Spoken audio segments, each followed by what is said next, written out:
capítulo 12, Hebreus capítulo 12, vamos ler verso 1, a partir do verso 1, Hebreus 12, verso 1, diz assim: Portanto, também nós, visto que temos a rodear-nos tão grande nuvem de testemunhas, desembaraçando de todo o peso e do pecado que tenazmente nos assedia, corramos com perseverança a carreira que nos está proposta, olhando firmemente para o autor e consumador da nossa fé, Jesus, o qual, em troca da alegria que lhe estava proposta, suportou a cruz, não fazendo caso da ignomínia, e está sentado à destra do trono de Deus. Considerai, pois, atentamente aquele que suportou tamanha oposição dos pecadores contra si mesmo, para que não vos fadigueis, desmaiando em vossas almas. Ora, na nossa luta contra o pecado, ainda não tendes resistido até o sangue, e estáis esquecidos da exortação que, como a filhos, discorre convosco. Filho meu, não menospreze a correção que vem do Senhor, nem desmaies quando por ele é reprovado. Porque o Senhor corrige a quem ama e açoita todos os filhos que lhe recebe. É para a disciplina que perseverais. Deus vos trata como filhos. Pois que filho há que o pai não corrige? Mas se estáis sem correção, de que todos se têm tornado participantes, logo sois bastardos e não filhos. Além disso, tínhamos os nossos pais segundo a carne que nos corrigiam e os respeitávamos. Não havemos de estar em muito maior submissão ao Pai espiritual? E então viveremos? Pois ele nos corrigiam por pouco tempo, segundo melhor lhes parecia. Deus, porém, nos disciplina para aproveitamento, a fim de sermos participantes da sua santidade. Toda disciplina, com efeito, no momento não parece ser motivo de alegria, mas de tristeza. Mas depois, entretanto, produz fruto pacífico aos que têm sido por ela exercitados, fruto de justiça. Por isso, restabeleceis as mãos descaídas, os joelhos trôpegos, e fazei caminhos retos para os pés, para que não se extravie o que é manco, antes seja curado. Segui a paz com todos e a santificação, sem a qual ninguém verá o Senhor. Amém. E 1 Coríntios, irmãos, lindo, né, esse texto? 1 Coríntios, capítulo 10, e fala exatamente da experiência do deserto que o povo teve. 1 Coríntios 10, verso 1 também. 1 Coríntios 10, verso 1. 1 Coríntios 10, verso 1. Ora, irmãos, não quero que ignoreis que nossos pais estiveram todos sob a nuvem, e todos passaram pelo mar, tendo sido todos batizados, assim na nuvem como no mar, com respeito a Moisés. Todos eles comeram de um só manjar espiritual e beberam da mesma fonte espiritual, porque bebiam de uma pedra espiritual que os seguia, e a pedra era Cristo. Entretanto, Deus não se agradou da maioria deles, razão porque ficaram prostrados no deserto. Ora, estas coisas se tornaram exemplos para nós, a fim de que não cobicemos as coisas más, como eles cobiçaram. Não vos façais, pois, idólatras, como alguns deles, porquanto está escrito: o povo se assentou para comer e beber, levantou-se para se divertir. E não pratiquemos imoralidade, como alguns deles fizeram, e caíram num só dia 23.000. Não ponhamos o Senhor à prova, como alguns deles já fizeram e pereceram pelas mordeduras das serpentes. Nem murmureis, como alguns deles murmuraram e foram destruídos pelo exterminador.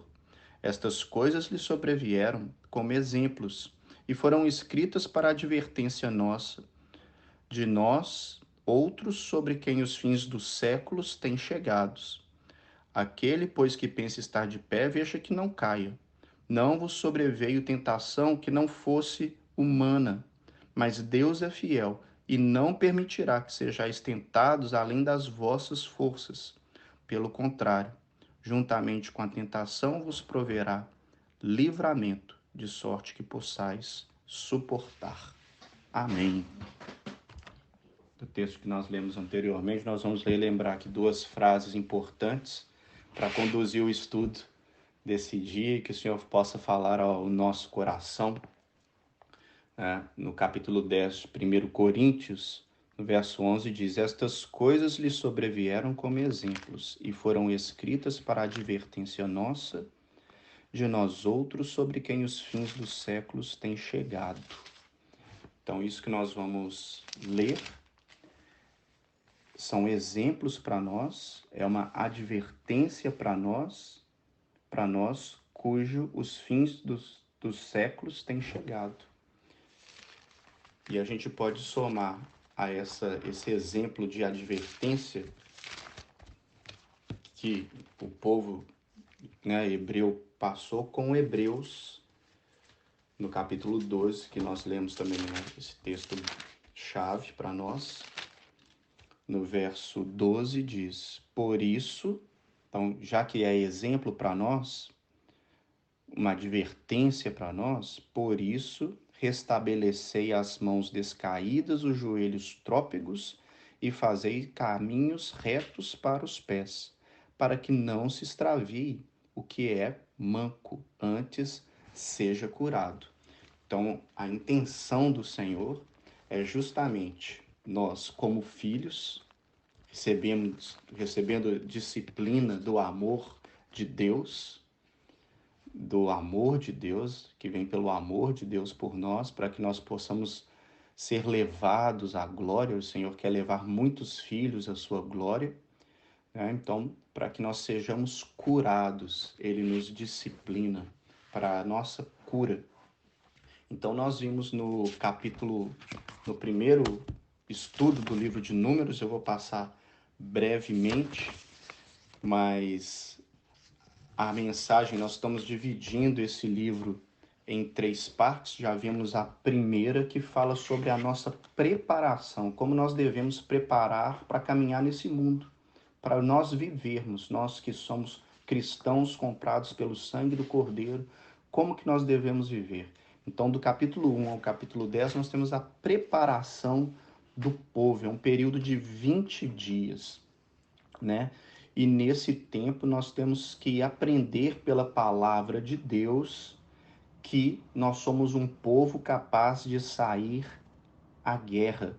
Essa é a vida do crente, irmãos? Então não precisamos preocupar em murmurar a partir de hoje, porque nós sabemos que a nossa vida é luta, uma luta diária.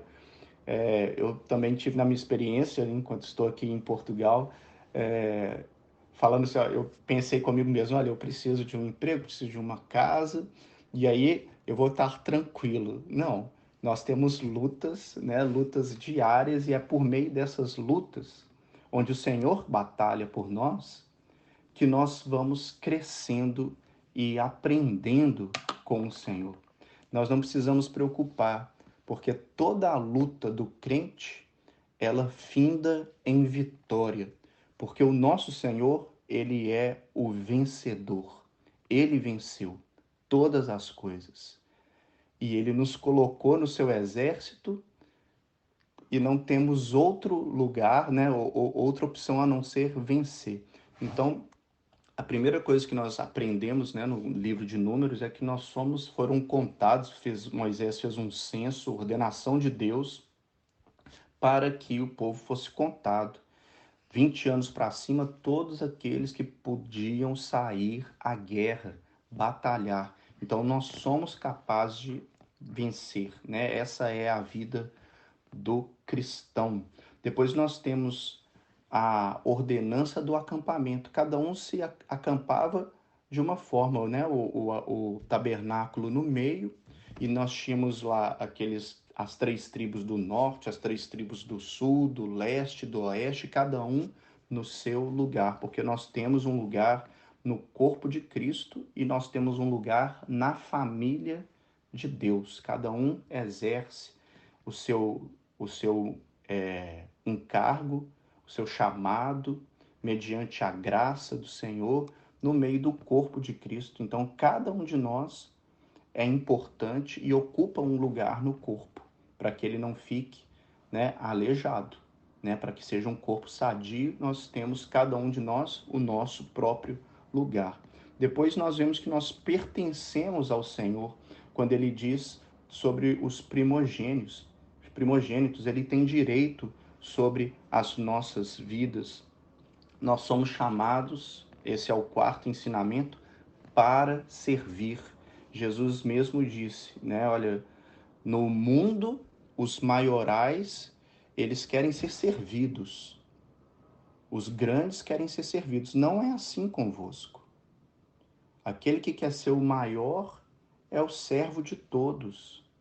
É o que vai servir, é o menor, é o servo. Então, esse é o caráter do reino de Deus. Então, nós somos chamados para servir e não para ser servido.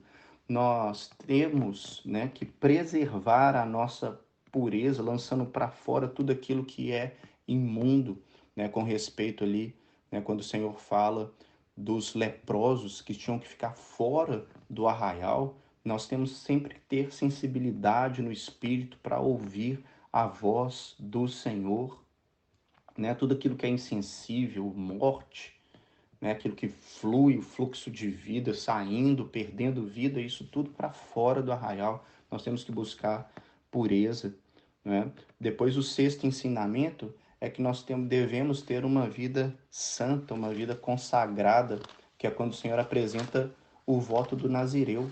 Pessoas que faziam voto ao Senhor, se consagravam, se santificavam para buscar a Deus, e assim é a nossa vida. Hoje não é um voto mais, mas todos nós somos nazireus do Senhor, pertencemos ao Senhor e temos que ter uma vida santa, consagrada. Depois nós vimos o sétimo ensinamento dos primeiros 10 capítulos é que nós somos como uma oferta para o Senhor.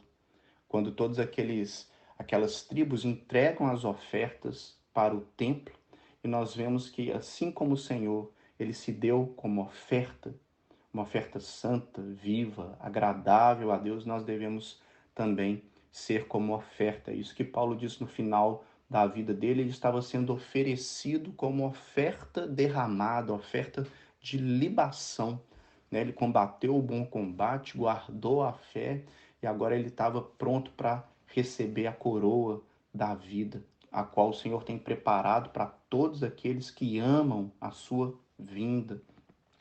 Então nós somos uma oferta para o Senhor, né? Devemos ter esse coração. Depois, o oitavo é que nós temos que ser consagrados.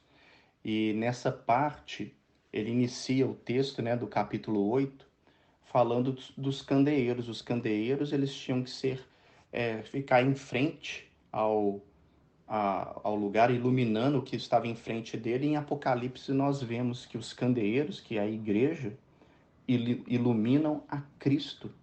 Então, uma vida consagrada é uma vida que as pessoas podem ver Cristo, né? Ilumina Cristo, glorifica o resplendor da glória de Deus. Depois, o nono é que temos que ter uma vida que celebra ao Senhor.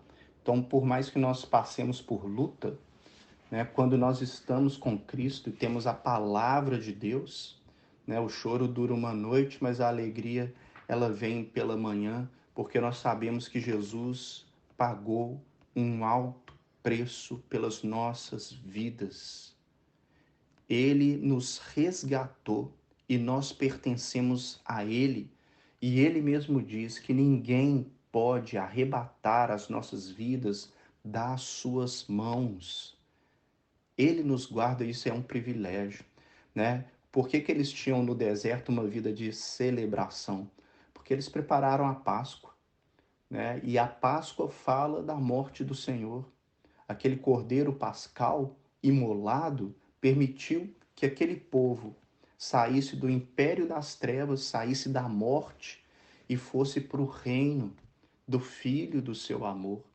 E é isso que o Senhor tem reservado para aqueles que o buscam. Então nós temos que celebrar, nos alegrar, e sempre quando vier, né, os problemas nublarem a nossa mente, nós possamos lembrar, né, que Jesus pagou um alto preço por nós, que a nossa vitória já está garantida e a nossa luta terminará em vitória.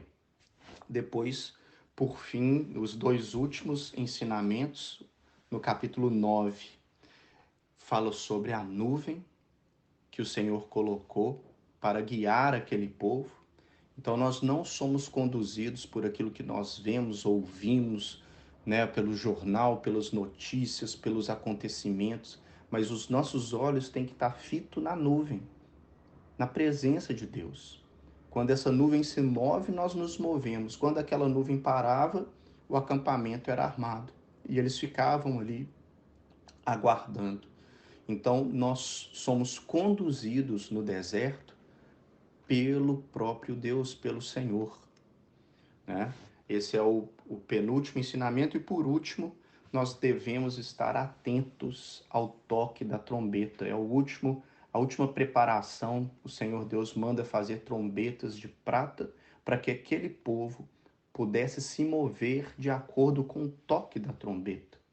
Então, o Senhor, a trombeta é o anúncio, né? E a trombeta fala de ter uma vida preparada para a vinda do Senhor, né? O Senhor, ele já tem tocado as trombetas, né? Eu creio que cada reunião que nós temos já é uma oportunidade de nós ouvirmos a trombeta do Senhor, porque ele vem, perto está. E dentro de nós deve existir um verdadeiro maranata, aquele ora vem, Senhor Jesus, que ele quer encontrar no nosso coração. O livro de Números, nesses primeiros 10 capítulos, eles nos dá a chave da vitória para que nós possamos passar, né, viver como crentes, como cristãos neste mundo e vencermos os desafios do deserto, porque esse mundo para nós é o deserto. Amém? Então agora nós vamos entrar, né, e vamos ter um período breve aí sobre os desafios, né, do deserto. O livro de Números, então, nos mostra, começando no verso 1, né, eles ficaram 20 dias ali no Sinai, acampados,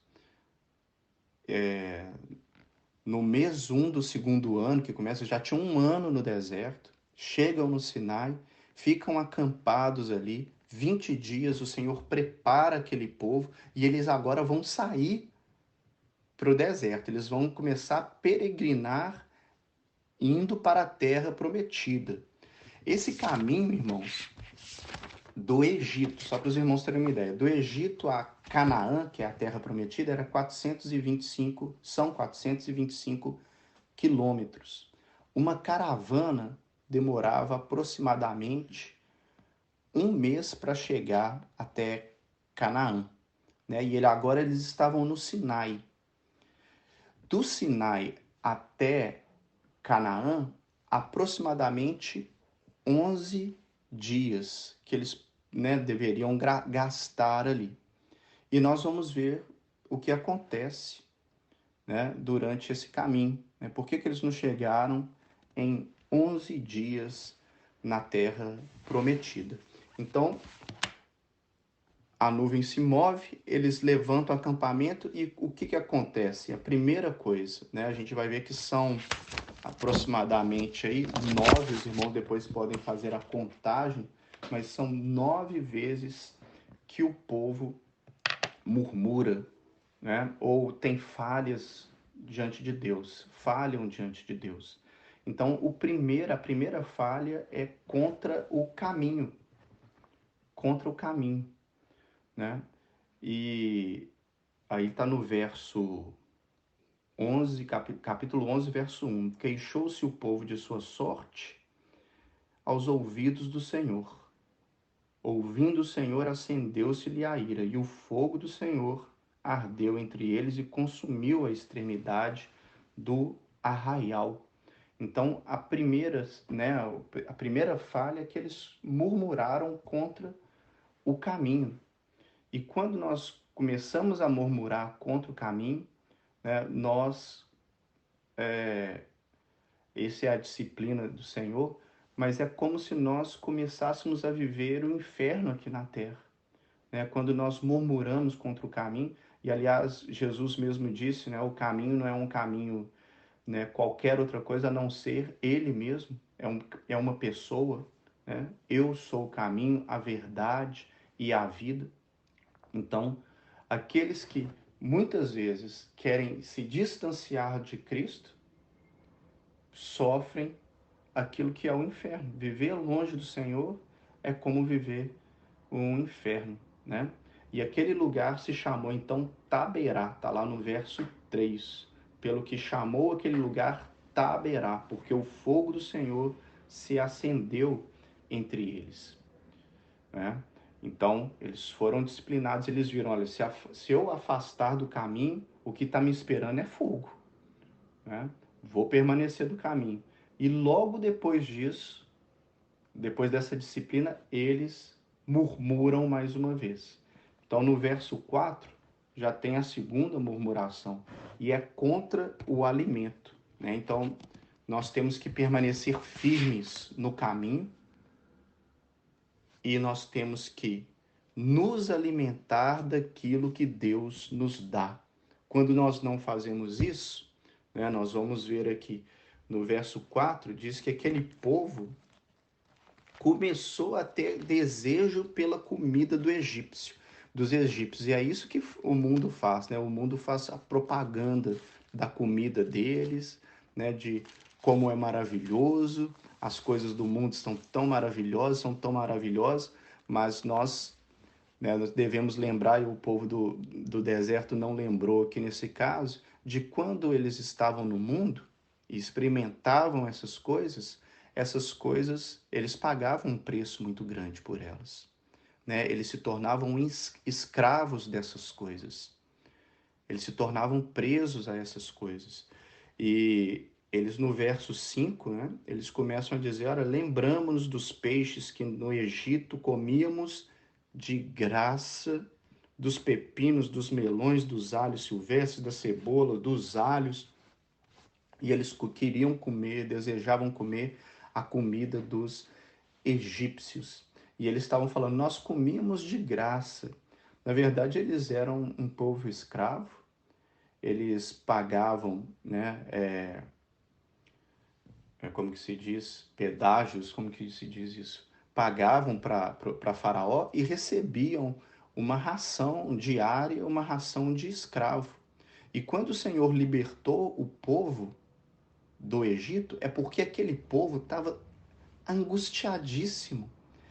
E aquilo estava chegando, né, ao Senhor. Aquela angústia, o sofrimento daquele povo estava chegando ao Senhor. E por isso o Senhor libertou aquele povo do Egito. Da mesma forma nós. Por que o Senhor nos liberta do Egito? Por que nós, de repente, encontramos com Cristo? Porque havia um clamor no nosso coração, uma angústia no nosso coração, e o Senhor, vendo o nosso sofrimento no mundo, Ele nos salva. E Ele nos tira do Egito, nos tira do mundo, para que nós possamos receber o alimento que vem do céu, né? Logo depois, de forma simples, tão singela, começa a falar do maná, né? Olha, eles falam no verso 6, agora, porém, seca-se a nossa alma, nenhuma coisa vemos senão este maná. E aí o verso 7, Moisés descreve o maná.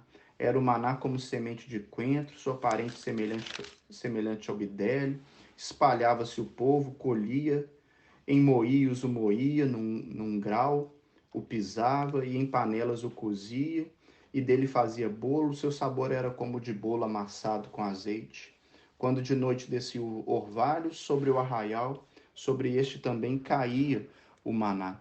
Então, uma coisa surpreendente, sobrenatural, estava acontecendo com aquele povo diariamente, e eles eram sustentados no deserto com uma comida celestial. E é isso que acontece conosco, irmãos. Muitas vezes o mundo, né, ele é muito bom em fazer propaganda das coisas, mas é aquele produto que a gente compra, mas por trás ele não é tudo aquilo que a propaganda estava dizendo. Aliás, ele cria um problema para nós. E é isso que o mundo sempre nos oferece. Mas, em contrapartida, nós temos a palavra de Deus. A palavra de Deus, ela é o nosso sustento, ela é o nosso alimento.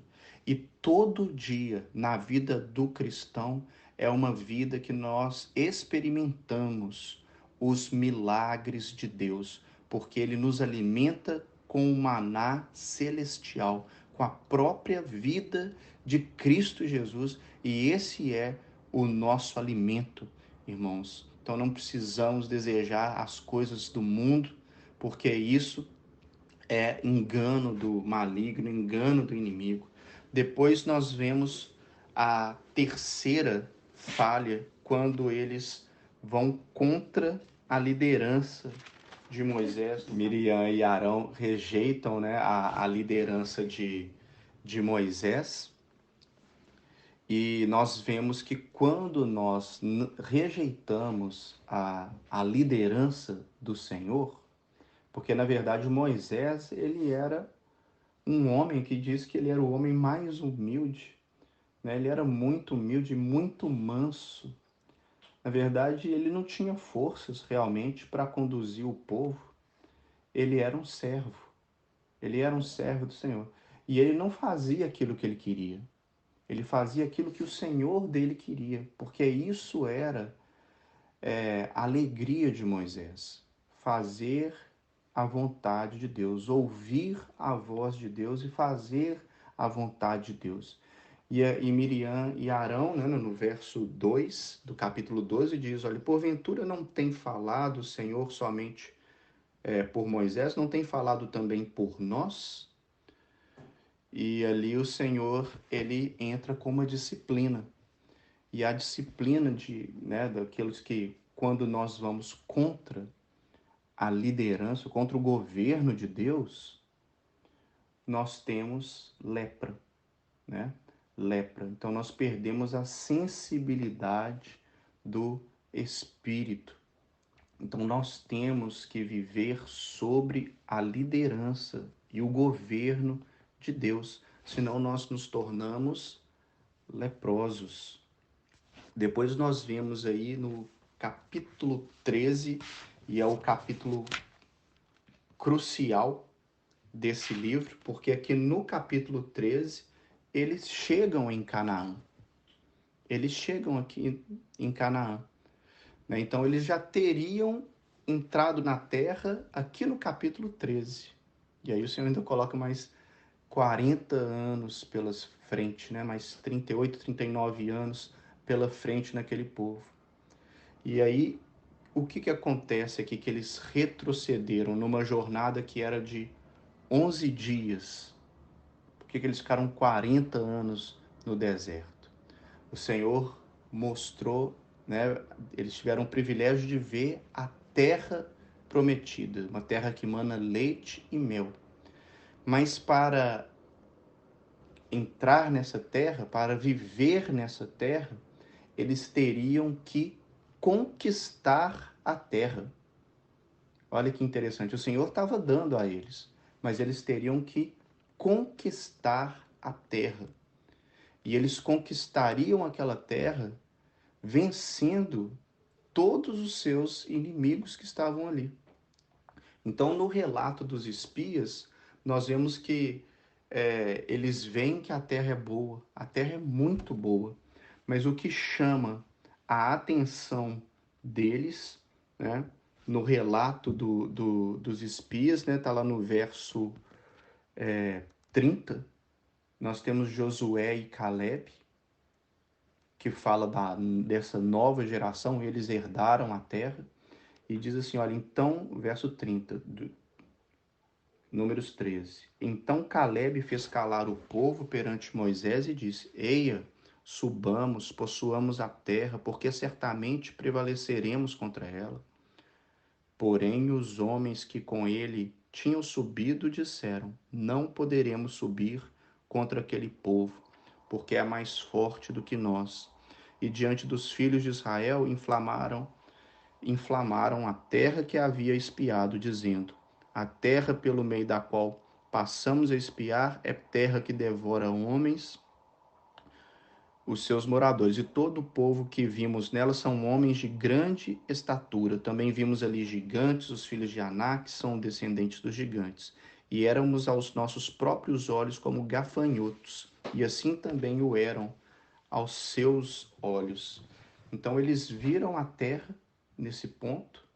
Josué e Caleb, que falam sobre o viver no espírito, porque a carne não pode herdar o reino de Deus, por isso que essa geração toda perece no deserto, né? Porque a carne não herda o reino dos céus. Então essas duas gerações, a primeira geração que não herdou a herança do Senhor é a carne, representa a nossa carne, que o Senhor está tratando conosco, né? E a segunda geração são aqueles que andam no Espírito, que é o caso de Josué e Caleb. E aí, como que, quando nós, né? Porque o que eles estão fazendo, a falha deles é que eles estão murmurando contra a herança do Senhor, contra a terra. E aí o que acontece com eles? Anda em círculo, né? Porque a vida do crente sem fé é uma vida que não vai para frente, não caminha para frente. As pessoas ficam sempre no mesmo lugar, passa ano, entra ano, e as pessoas estão ali no mesmo lugar, circulando, circulando. Então o Senhor, ele nos chama para nos posicionarmos, né? Para tratar conosco.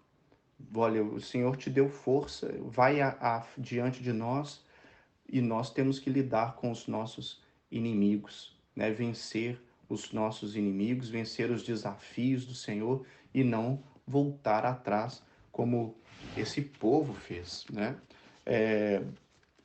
A quinta, lá no verso, podemos ir lá para o verso 15,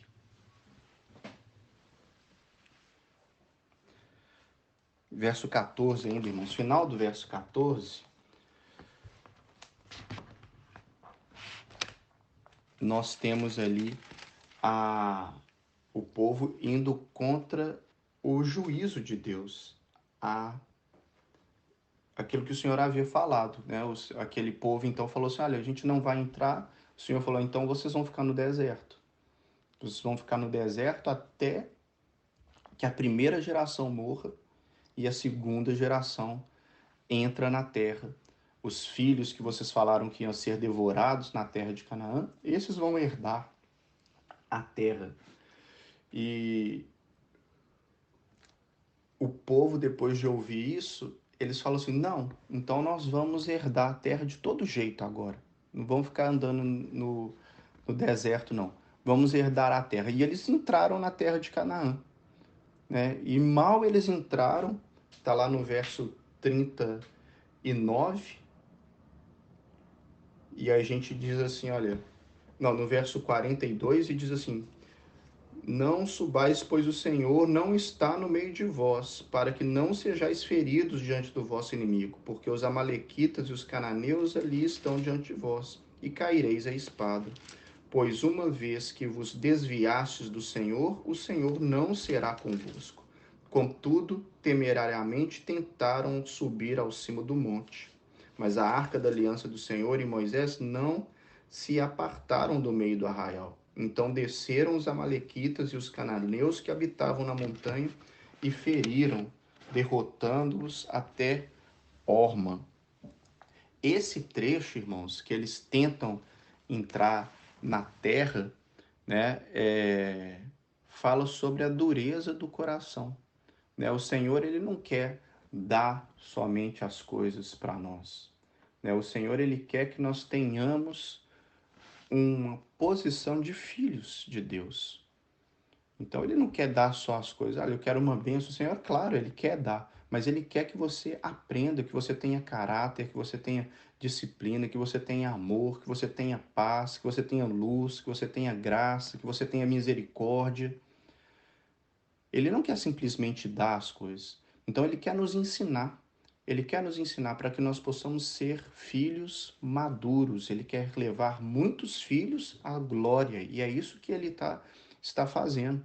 Então, quando nós recebemos, né, a disciplina do Senhor, na palavra de Deus fala: humilhai-vos diante a poderosa mão do Senhor e Cristo vos exaltará. Né? Nós recebemos a direção, tratamos o nosso coração e não queremos desesperadamente fazer alguma coisa e atropelamos, né, a vontade de Deus. Se o Senhor não está ali, né, por que nós estaríamos? Então, se Moisés e a arca ficaram no arraial, ficamos no arraial. Quando a arca mover, quando a nuvem mover, nós nos movemos também. Se movermos sem o Senhor, nós perderemos a batalha, né? Então, essa é a quinta. E durante esse período, lá no capítulo 15, nós vemos um fato, né? Um homem que foi contra o sábado, né? Tá lá no verso 32, diz capítulo 15: estando, pois, os filhos de Israel no deserto, acharam um homem apanhando lenha no dia de sábado, né? Nós vimos contra o caminho, né? Se nós vamos contra o caminho que é Cristo, há fogo. Se nós não queremos o alimento que é Cristo, há morte. Se nós vamos contra a direção do Espírito Santo, a liderança do Espírito de Deus nas nossas vidas, isso é lepra, né?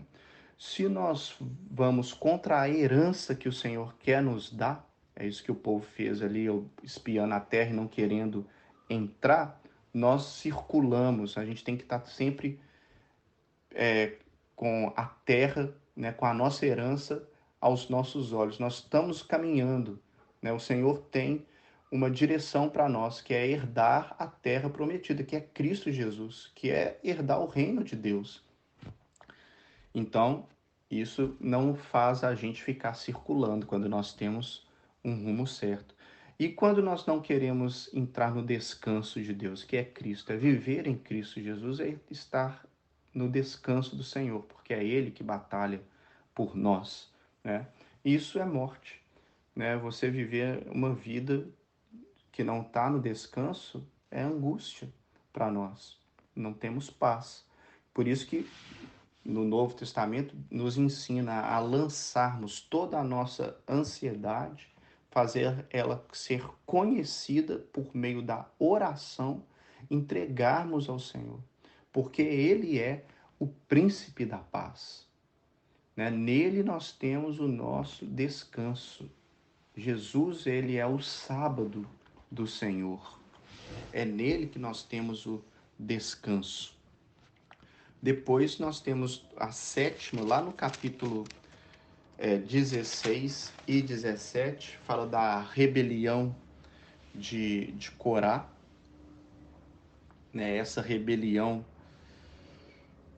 então, contra a ordenação do Senhor. Aquele povo, no verso 3, diz assim: basta, pois toda a congregação é santa, cada um deles é santo, o Senhor está no meio deles, por que vos exaltais sobre a congregação do Senhor? Porque era através de Moisés que o Senhor falava ao povo. E aquele povo estava dizendo: olha, não, né, agora todos nós vamos falar e todos nós vamos ser ouvidos. Não é só Moisés que vai falar. Mas Moisés, irmãos, ele era o mais calado de todo o povo. Na verdade, Moisés, ele era tão calado que Deus podia falar através dele. Deus falava através de Moisés, porque ele era manso. Ele recebia a palavra de Deus e ele transmitia aquilo que ele recebia para o povo. Então, quando o povo nega Moisés, falando: olha, que todos nós somos santos, todos nós vamos falar, eles estão negando a palavra, eles estão negando a voz do Senhor. E é isso que acontece, né? Depois que eles entram na terra, no livro de Juízes, por exemplo, que cada um falava e fazia aquilo que o coração queria, o coração desejava. Mas não é assim conosco, né? Essa rebelião de Corá, né, nós vemos que isso é o princípio do inferno. Rebelião contra a palavra de Deus é o princípio do inferno.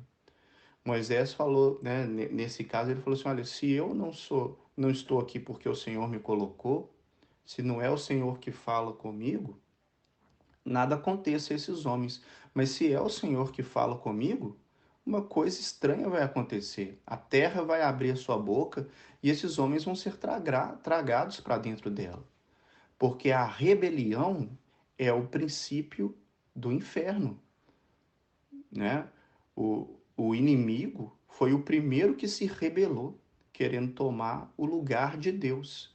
E é isso que ele coloca, né, no coração dos homens, esse espírito de rebelião contra a palavra de Deus para não atender à palavra de Deus, né? Olha, não, nós não precisamos mais da palavra de Deus, cada um aqui é santo, Deus está no nosso meio, vamos fazer aquilo que o nosso coração santo vai determinar e a gente fala com a nossa boca em santidade.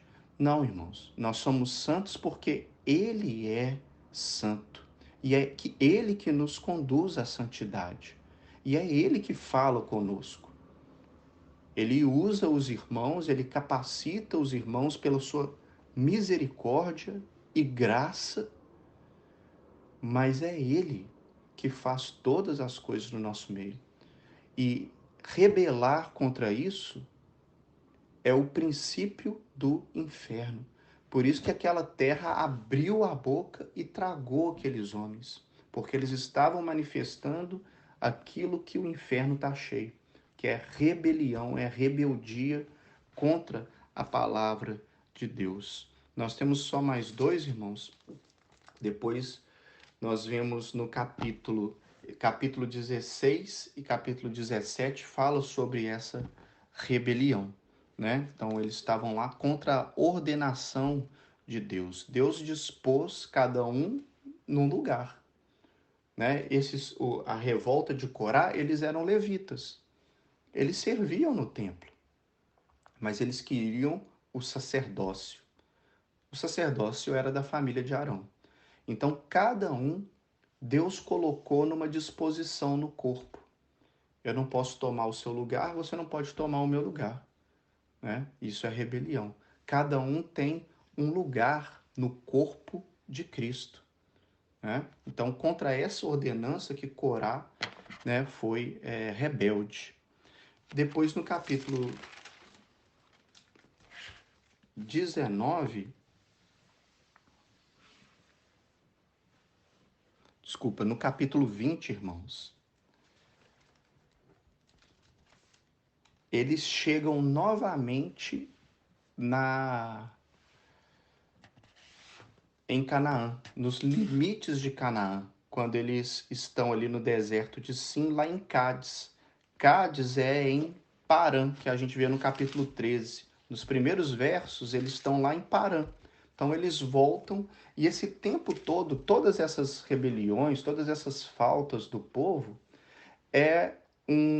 eles estão num lugar que não é contado a trajetória deles. É como se eles, ao invés de peregrinarem para a terra prometida, eles estavam ali perdidos, né, circulando ali no deserto, mas sem direção, sem direção, né? E é isso que o Senhor ele diz, né? Olha, o meu povo perece, ou quando não há profecia, quando não há palavra de Deus, o povo perece, né? O povo fica sem direção quando não há a palavra de Deus. E ali então eles têm uma revolta contra a sede, né? Foi quando então Moisés ele feriu a rocha. E depois, por fim, lá no capítulo 21, a última, né, vez que eles se rebelam, nesses primeiros capítulos, entre o capítulo 11 e o capítulo 21, nós temos ali a revolta contra a provisão de Deus, né? Contra a provisão de Deus. E aqueles homens no verso no verso 4, no verso 5 diz assim: "E o povo falou contra Deus e contra Moisés: Por que nos fizeste subir do Egito para que morramos nesse deserto, onde não há pão nem água?" E o Senhor havia acabado de fazer a água sair da rocha, né? Nós lemos no início que essa rocha que acompanhava aquele povo era o próprio Cristo. E aqui então, quando nós nos rebelamos contra a provisão de Deus, é o mesmo que receber ali, né, a mordida de uma serpente abrasadora, né? E aqui então nós vemos, aliás, né, nós vamos ter uma reunião para falar só sobre Cristo, né? Quando Cristo aparece, porque é olhando para ele que nós não murmuramos, né? Olhando para ele que nós vencemos. E a serpente de bronze, ela fala isso, né? O povo, ele estava morrendo ali por causa da murmuração deles contra a provisão de Deus, porque havia serpentes no deserto. E Moisés orou. E o Senhor falou assim: olha, faz uma serpente de bronze e pendura ela no madeiro. E todo aquele que olhar para a serpente de bronze, esse será curado, né? E Jesus mesmo disse no capítulo 3 de João, quando ele conversa com Nicodemos às escondidas, né, com aquele sacerdote às escondidas, ele diz assim, olha, da mesma forma, aquela conversa, né, irmãos, que ele diz assim, olha, Nicodemos, não adianta você falar que eu sou um bom mestre, nada disso, você tem que nascer de novo. E aí Nicodemos fala assim, mas como que eu vou nascer de novo? Vou entrar para o ventre da minha mãe, vou nascer de novo? Jesus fala, olha, se tudo aquilo que, né, tudo aquilo que é da carne, né, como que é? Aquele que nasce da carne é carne, não importa quantas vezes você nascer, vai continuar sendo carne. Você tem que nascer da água e do espírito, né? O vento sopra, ninguém sabe para onde ele vai, e assim é todo aquele que é nascido do espírito. E aí Nicodemos ficou olhando para ele, né, e Jesus falou assim, olha, e da mesma forma que aquela serpente foi levantada no deserto, o Filho do Homem será, porque ele é que leva as nossas maldições, né? Ele levou as nossas maldições, que era aquela serpente que estava picando aquele povo está morrendo, para que nós pudéssemos ser curados. Eu acredito que naquele deserto, depois de caminhar ali 40 anos no deserto e acontecer aquilo, muitos que foram picados por essas serpentes não olhavam para a serpente pendurada no madeiro e morriam, né? O que o Senhor deseja? Que nós olhamos para Ele, né? Que possamos lembrar do seu sacrifício, para que possamos ser curados, né? E assim termina essa parte do deserto, né?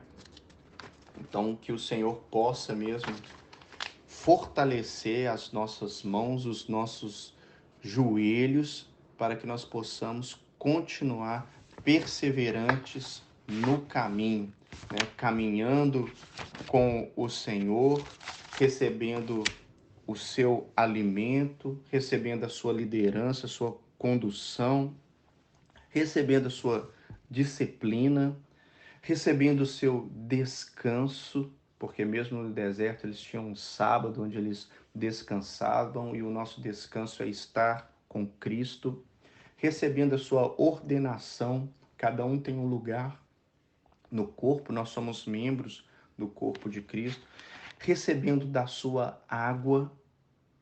Nós podemos, em vez de murmurar, orar, né, irmãos? E Ele nos dá a água. Recebemos da sua água, recebemos da sua provisão, né? E é assim que o Senhor deseja que nós caminhemos no deserto, né? Na sua companhia o tempo todo. Amém, irmãos? Nesse livro nós vemos como que o Senhor ele aparece, né? E nós vamos encerrar aqui para a ceia. Eu convido os irmãos a estarem presentes na próxima reunião, que nós vamos relacionar com essa, falando das vezes que o Senhor apareceu. para aquele povo, né? Eles não estavam sozinhos, Jesus estava com eles o tempo todo, e é por isso que eles deviam se apegar a Cristo, e eles, né, se apegaram às suas necessidades, às suas ali que estava acontecendo com eles, as situações, os problemas, e nós devemos então, sempre quando vier um problema, nos apegar a Cristo, porque Ele está no nosso meio, está ao nosso lado. Amém, irmãos? Vamos celebrar ao Senhor no dia de hoje. Se os irmãos puderem estar pegando aí do vinho, pegando do pão. Essa é a mesa que o Senhor preparou para nós. Nós vamos dar graças a Deus, consagrar o pão, consagrar o vinho, e nós vamos celebrar tudo aquilo que Jesus fez na cruz por nós, né? Muito obrigado, Senhor. Vamos fazer uma oração. Deus maravilhoso, Pai querido, muito obrigado, Senhor. Te agradecemos, Senhor. Muito obrigado por tua disciplina, por tua condução. Perdoa, Senhor, as vezes que nós murmuramos, às vezes que a carne, Senhor, falou mais alto, Senhor. Que o Senhor tenha misericórdia de nós. Ó, Senhor, nós caminhamos nesse deserto, mas Tu és a nossa sombra, Senhor. Tu és aquele, ó Deus, que destrói, Senhor, o veneno das serpentes abrasadoras. Tu és aquele, ó Deus, que nos dá água da rocha, Senhor, porque esse mundo para nós é sequidão, Senhor. Mas nós temos a Ti, Senhor. Tu és o nosso alimento, Senhor. Muito obrigado. Continua, Senhor, nos conduzindo, nos liderando, Senhor. Em nome de Jesus, ó Senhor. Muito obrigado, Senhor. Nós te agradecemos que essa palavra possa penetrar mesmo no nosso coração, meu Pai, em o nome de Jesus, e que nós possamos ter, ó Deus, recorrer ao Senhor em todas as nossas lutas e dificuldades, ó Pai, em o nome de Jesus, Senhor. Perdoa mesmo as nossas falhas, tem misericórdia de nós e nos abençoa, Senhor. Em nome de Jesus. Amém. Graças a Deus. Amém.